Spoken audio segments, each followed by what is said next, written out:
Hey guys, welcome back to Overtakes. I'm Kel. And this is Misfit. And we're here to talk Overwatch League Stage 3 Week 1. We'll hit on Friday here. The matches now, they weren't exactly great. Yeah, Friday and Saturday were pretty weak. Seoul decided they were going to play on Friday. Yeah. And, hey, what happens when you put in all your starters? Oh, you 4-0 with a pretty good team. Yeah. And, what a surprise. And the thing is that made me laugh about that as I'm watching it. It's almost like Rouge Han when they do that, and he says, I'm God. I should be in every match. This is why. Sit back and watch. Stop putting me on the bench. Yeah.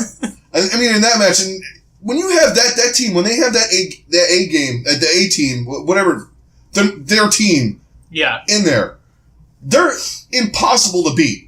Not impossible, pretty close to it. But they're an incredibly good team, and they're just so much better than when they put in their alternates. Yeah. Like, it's like two different teams. Like, if they put in their alternates as a starting lineup, they would be like bottom of the barrel, probably. Still pro, but somewhere between Dallas and Shanghai in the standing. Yeah, maybe a little bit above them, and that's like the best they could hope for. Yeah. They experiment way too much with it. I kind of get it, and I don't want to get into it again, but they actually kind of went out there and fuck you, San Francisco. Yeah. Kind of like Dallas did on, but a lot of us were talking crap. Yeah. And it wasn't just us, their fans, the fans got, lit. Yeah, they did. If you're on social media at all, Dynasty fans are like, what the crap are you doing? Why is this lineup in here?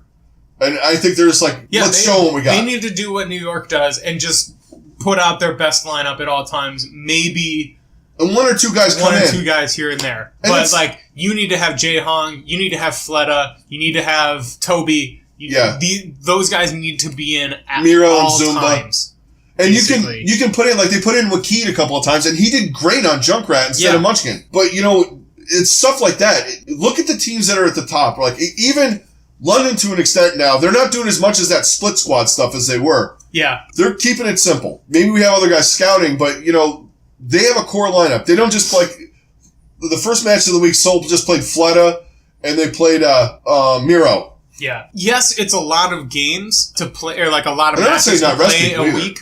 And, I get, wanting to rest and all that, but at the same time, it's you're only going to get better if you keep playing your same lineup and you learn from the mistakes that you make, and just that's the best way to do it. And the testament of that is New York. I mean, New York's been playing at a crazy high level the whole stage, or not the whole stage, but the whole season. They've been playing pretty much the same core lineup the whole time, with the exception of switching out Pine for Libero on certain maps, and that's it. Yeah, and Janice plays Hollywood, and I think Janice plays their hybrid maps, certain ones. Yeah, and that's really that's about really it. He plays Hollywood, and I think they had him on Junkertown. Yeah. I mean, they have a 2-map specialist off tank, and they have a 2-map specialist, 2 to 3 map specialist DPS. Yep.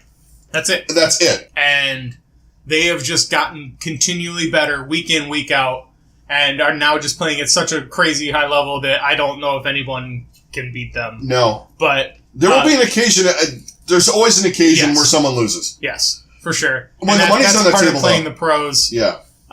Anything can happen any given Sunday type of thing. Yeah. When the money's on the table, though, they're not going to lose. Exactly. Talking about some of the other matches on Friday, Gladiators just rolled over Dallas because Dallas couldn't come in with that hate and anger that they did on Wednesday. And the Gladiators are a good team. Yeah, the Gladiators are a really good team, and you could tell that they wanted to show what they can really do after San Francisco kind of embarrassed them a little bit on Wednesday. Yeah, I think so too. I think they came in a little bit more of that angry, gonna kick some ass thing. Yeah. But Dallas didn't look bad. No, they really didn't. And honestly, if they take when what's his name comes back in, OGE or whatever. OGE or when Booster. He comes back in, if they put Mickey back on Diva and then move Seagull back to DPS, then or wherever they put him, just keep him on freaking Diva because he's been playing phenomenally, and he's better than Mickey. Yeah, he's better than Mickey on Diva. I don't care. And look, what anybody else says. Yeah, and I'm not gonna. All right, I'm gonna knock Mickey here for a second. As a person, he's great, but look, go on Winston's Live and look at his stats. His stats are bullshit. He's not that good. It's like sub 800 most games where he's playing his D.Va. Yeah. I mean, that's on the level of like MG. He's above like MG and a couple other guys. Yeah. Stop. And Siegel has been, I think he's been over 900, almost to 1,000 each match that he's played as Siegel. And it's just like, and their rating system, that's good. Him? Yeah. Yeah, and that's just in the rating system. And then going off the eye test, you can instantly tell that Siegel is just playing it a way better, way better. Shit, he had that diva bomb there where he saved everybody. Yeah.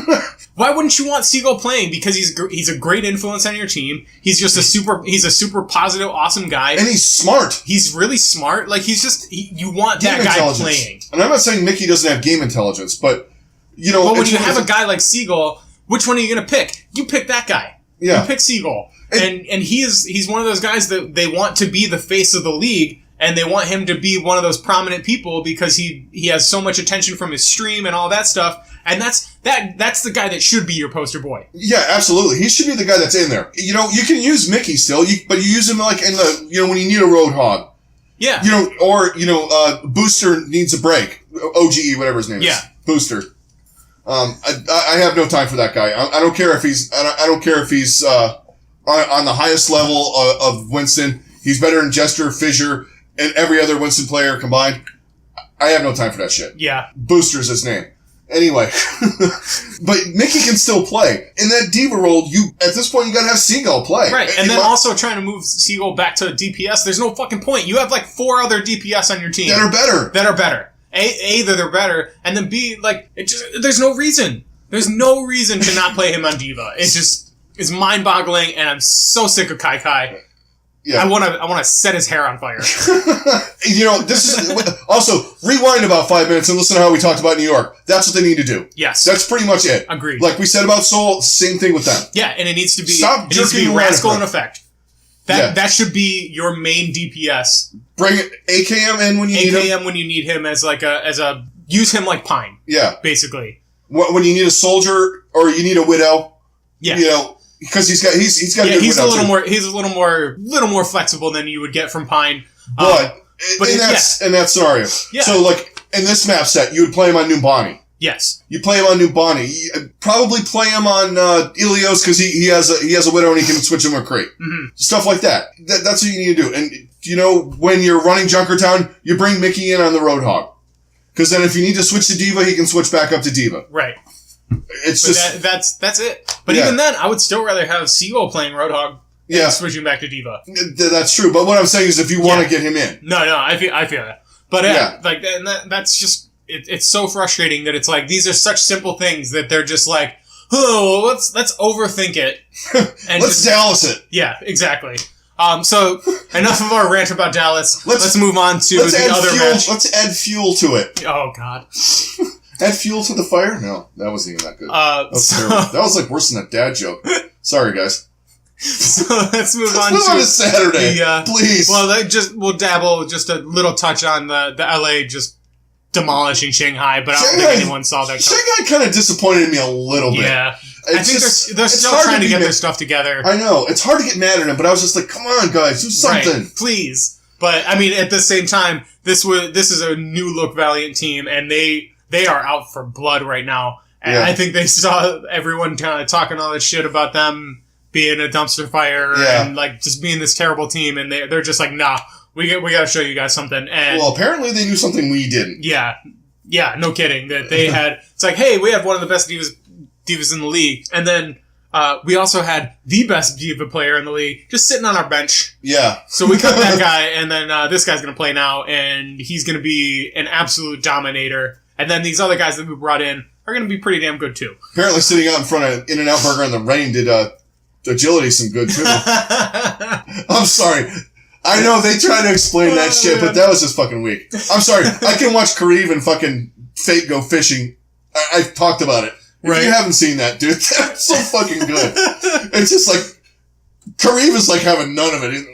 But let's move on to Saturday. Anyway. We've gushed about the Valiant enough. Which is weird, because... Yeah, I never thought after last week, I didn't think we were going to say that. Much like their gameplay, we're up and down with them as well. We hate them one week and we love them the next. Right. And until they can consistently play at this level, I'm going to doubt them. But if they keep playing like they are, then that'll be great. We're like a 20-year-old basic bitch with them. But we'll see. We'll see this week. When it comes to week 2. I mean, we'll know what happens. But I want to like them, too. I do, too. Like, I really want to like that team. Because I really like Kareem. I kind of want to... I like them on DPS, but I'm not gonna question their moves anymore. Yeah. I'm just going to let shit play out. Because obviously they know something about their players that I don't. Agreed. Which is not really hard to say. But then, let's jump into some of the Saturday games. Started it off with Florida and Philadelphia. Well, once again, Florida played decent.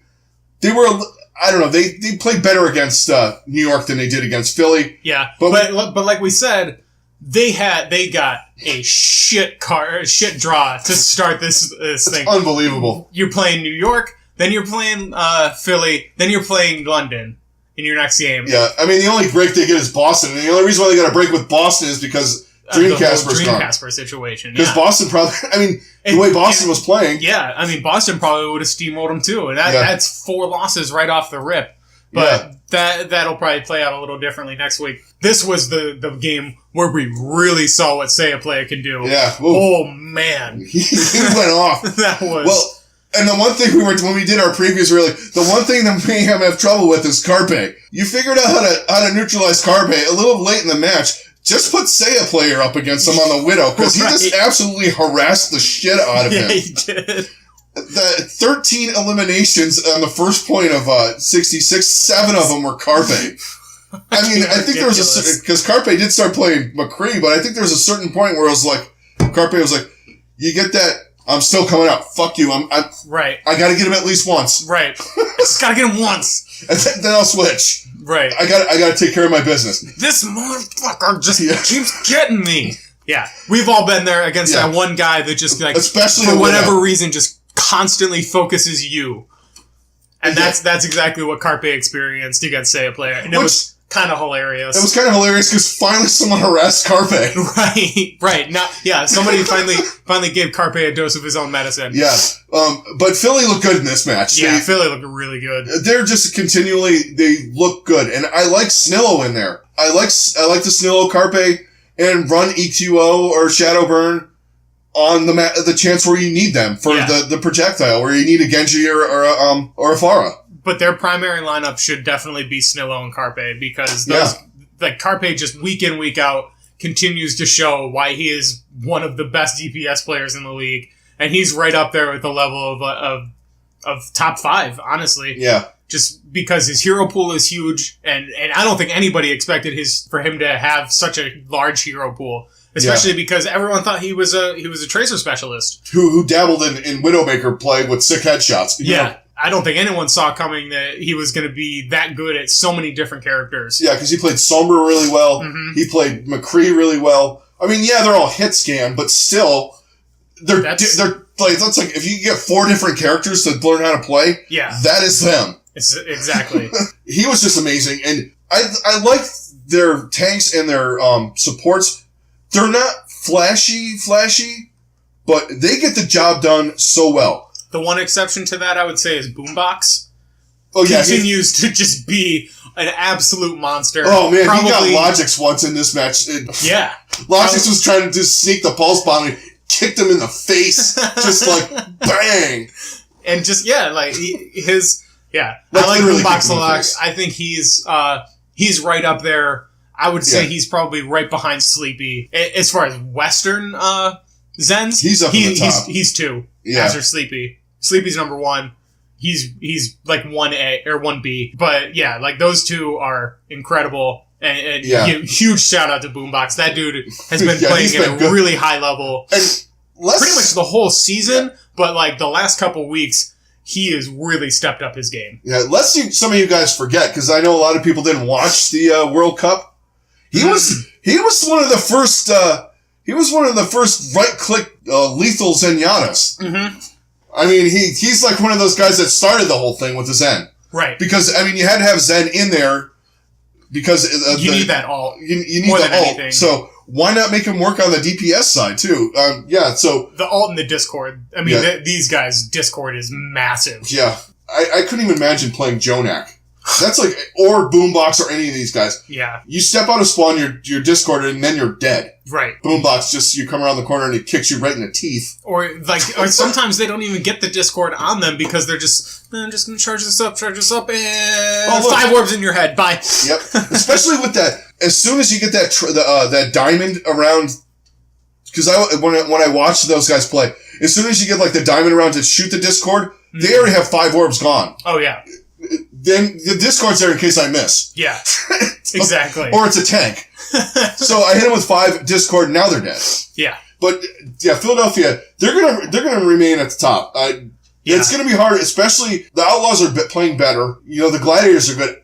It's gonna be hard for those teams to beat them. They'll lose a couple games, mind you. I think they'll lose, but you get them in a situation where they got to win. They're really hard to beat because they're really consistent. And then all you need is Carpe or Snillo or EQO or one of those guys going off. Like they got into the playoffs the last time. Carpe went absolutely batshit crazy on the Widow and just fucking hard carried him. Right. And that'll happen again. Yeah, absolutely. So now to the 2 puzzling matches of the day. Yeah. I don't think anyone saw coming that Boston was going to blank out Houston the way that they did. But if you dive into it, now this is Boston pre-Dreamcast bullshit. Yeah. If you really dive into it and think about it, the map pool kind of seemed to, if you look at it, it favored Boston. Yeah, it really does. Because they are unbeatable on Numbani. Yeah, that is 100% their best map. And they're good on anything where they can run Pharah. Yeah. Because Dreamcaster was that good at Pharah. Yeah. That's going to change now, but... And one of the things that Houston has trouble with is the Pharah thing, and Striker. Goes back to... Again, Houston doesn't have that... How many times have we had to say this? Yeah. But you know what, though? They played all right on Tracer, but they don't have the Strikers type Tracer. They don't have a Soon, even, or, Logic. Definitely not a Sabiobi. Well, I'm not even going into that. Yeah, right. If you notice, I stayed a tick below. Pretty good. The pretty good Tracers. We don't even need to bring in the elite guys. Yeah, because if you don't start, you can't include Sabiobi into that conversation. Even if they got Bunny, that would have helped them. Because I didn't know he was up on the trading block, but right. But what Key did prove that he's good, and I always liked him. Yeah, but that's a whole other story. So Houston, and the thing that surprised me this week is they lost both Anubis maps. Yeah, that was the surprising. They did not look sharp on there like they did. In stage one. Yeah. That was their best map in stage 1. Yeah, they were just... Because you could put Linkser behind that damn Orisa barrier, and it's just, I think people found the trick. And when you have Tracer play, like, with Striker, and he is not afraid of anything. No. That dude will go 1v6 and not even fucking think twice. Absolutely fearless. Like Sabiobi, don't care. Yeah, right. I'm coming right at you, motherfucker. I got 2 guns too. Right. He does play careful, but Houston looked terrible in this whole match. I watched it and I'm like, is this Houston? Yeah, it was ugly. Yeah, I mean, the only map that they were slightly competitive on was Numbani, which surprised me. I thought that was going to be the map where Boston went 3-0. But yeah, they were just as good as they were against London. Maybe they had a little hangover from that. I don't know. Maybe. It could be they prepared more for London thing. But Boston actually looked really good. We can't really talk about Boston being really good anymore. No. Right now. They're on hold. Yeah. Everything is just kind of up in the air with them. This is past Boston. Yes. But they looked really good. Yeah, they did. And yeah, we can't really make any predictions on where they're going to end up now. Because if none of that happened, they were well on their way to getting back into the thick of things. To the way that they were in stage 1. But now that's pretty much kaput. Because I know I was actually going to focus on that a little bit today and say, the way they're playing, I think they're comfortable with this map set. Yeah. Especially when they like against Houston, where they got Anubis, Junkertown, and Numbani, where they did a lot of damage and did a lot, won a lot of games in the first stage towards the end there. Right. When they went on that, what did they have? 4 or 5 4-0 shutouts? Yeah. In a row. And it was those were the maps that they were excelled on. It's all for naught now, but Houston needs to get together a little bit in some of these situations when they have to play a Tracer. Yeah. They still got some things to figure out, for sure. I want to say that they're back on track, but after this match, I can't. No. London, I was going, all right, that's London.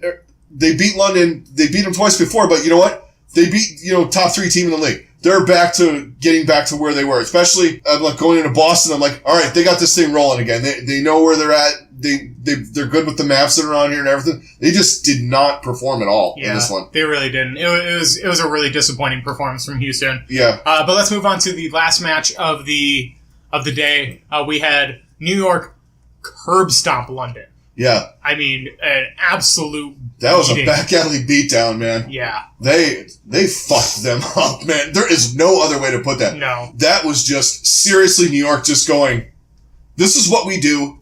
Stop it. Yeah. Try and stop it. Like I said earlier when Mr. X said, yeah, they're just going to run Zen and Mercy and just beat everybody. Yeah, here we are. Yep. They do run other comps. Like, they run Moira really well. I mean, yeah, they do. Their players are that good. Yeah, and it doesn't matter what these guys play as. They're just that good at this game that just... Yeah. They can play whoever they want, and they still have so much synergy. They're all incredible players at whatever position they're at. It's unbelievable. London did not play good. It's one of those things where I'm like, sometimes you get a 4-0 and you're like, it's not like they played bad.